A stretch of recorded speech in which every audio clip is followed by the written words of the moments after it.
5 नाम चर्चा में है। अब बात उन चेहरों की कर लेते हैं जिसे गुजरात की ये अहम जिम्मेदारी, सूबे की अहम जिम्मेदारी दी जा सकती है। यहां पर आपको दिखाई दे रहे हैं बीजेपी विधायक दल की बैठक में ये तमाम वो नाम है। नितिन पटेल जो कि डिप्टी सीएम है, हाल ही में उनका एक बयान सामने आया था, आप सब ने सुना होगा, जो उन्होंने कहा था कि हिंदू जब तक बहुसंख्यक इस देश में तभी तक संविधान सुरक्षित। उसके बाद मनसुख मांडविया केंद्रीय स्वास्थ्य मंत्री हैं। आपको बताते चले कि इन्हें अभी हाल ही में प्रमोट किया गया था, राज्य मंत्री के तौर पर थे वो, लेकिन बाद में उनको कैबिनेट का दर्जा दे दिया गया और उसके बाद इनका कद बढ़ा दिया गया। 49 साल के हैं मनसुख मांडविया। गोवर्धन झाड़पिया का नाम आप देख पा रहे हैं। 2002 में गृह राज्य मंत्री के तौर पर अहम जिम्मेदारी इनके पास थी। करीबी माने जाते हैं प्रधानमंत्री नरेंद्र मोदी और गृह मंत्री अमित शाह के। सीआर पाटिल जो कि प्रदेश अध्यक्ष हैं बीजेपी गुजरात के, सीआर पाटिल जिनकी उम्र 65 साल है, लगातार बड़े मार्जिन से, हालांकि ये गैर पाटीदार हैं। ऐसे में बड़ा सवाल यह कि क्या सीआर पाटिल के चेहरे पर मुहर लगा दी जाएगी। प्रफुल्ल पटेल भी आपको दिखाई दे रहे हैं, उनके नाम पर भी इस वक्त चर्चा चल रही है। अब कल यह तस्वीर बिल्कुल साफ हो जाएगी कि कौन होगा अगला मुख्यमंत्री गुजरात का।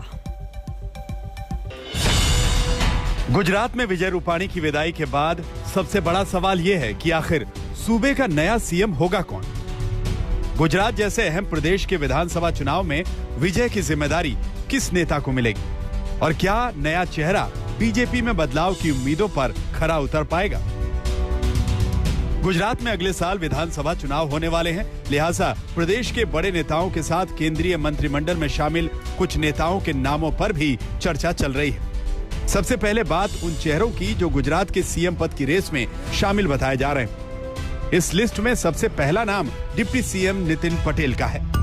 डिप्टी सीएम नितिन पटेल सूबे के बड़े पटेल नेता हैं। उत्तर गुजरात के पटेल समुदाय पर नितिन पटेल की मजबूत पकड़ है। पिछली बार आनंदीबेन पटेल के इस्तीफे के बाद भी सीएम पद के लिए वो चर्चा में थे। ऐसे में चर्चा है कि विजय रूपाणी के एकाएक इस्तीफे के बाद नितिन पटेल की किस्मत खुल सकती है।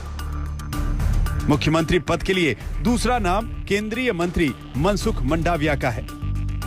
सौराष्ट्र क्षेत्र से आने वाले मांडविया मोदी कैबिनेट के युवा चेहरे हैं। फिलहाल केंद्रीय स्वास्थ्य मंत्री हैं। 2016 में मोदी मंत्रिमंडल में शामिल हुए। 2012 और 2018 में राज्यसभा के लिए चुने गए। 28 साल की उम्र में विधायक बने। 2002 में सबसे कम उम्र के विधायक बने। सौराष्ट्र के भावनगर से आते हैं मांडविया। अब सवाल खड़ा होता है कि क्या केंद्रीय मंत्री को एक बार फिर गुजरात भेजा जाएगा, क्योंकि कुछ दिन पहले ही मांडविया को कैबिनेट विस्तार के दौरान गुजरात से दिल्ली भेजकर स्वास्थ्य विभाग जैसी अहम जिम्मेदारी सौंपी गई थी। ये जिम्मेदारी उस वक्त सौंपी गई है जब देश में कोरोना की दूसरी लहर का कहर था। इस दौड़ में तीसरा नाम गोवर्धन झाड़पिया का है। 2002 दंगों के वक्त गृह राज्य मंत्री थे। पहली बार 1995 में विधायक बने।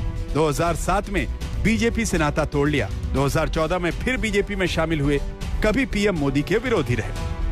इसके अलावा बीजेपी के पास एक विकल्प सीआर पाटिल है, जो कि इस वक्त गुजरात के बीजेपी अध्यक्ष की जिम्मेदारी संभाल रहे हैं। सीआर पाटिल को पीएम मोदी का सबसे करीबी भी माना जाता है।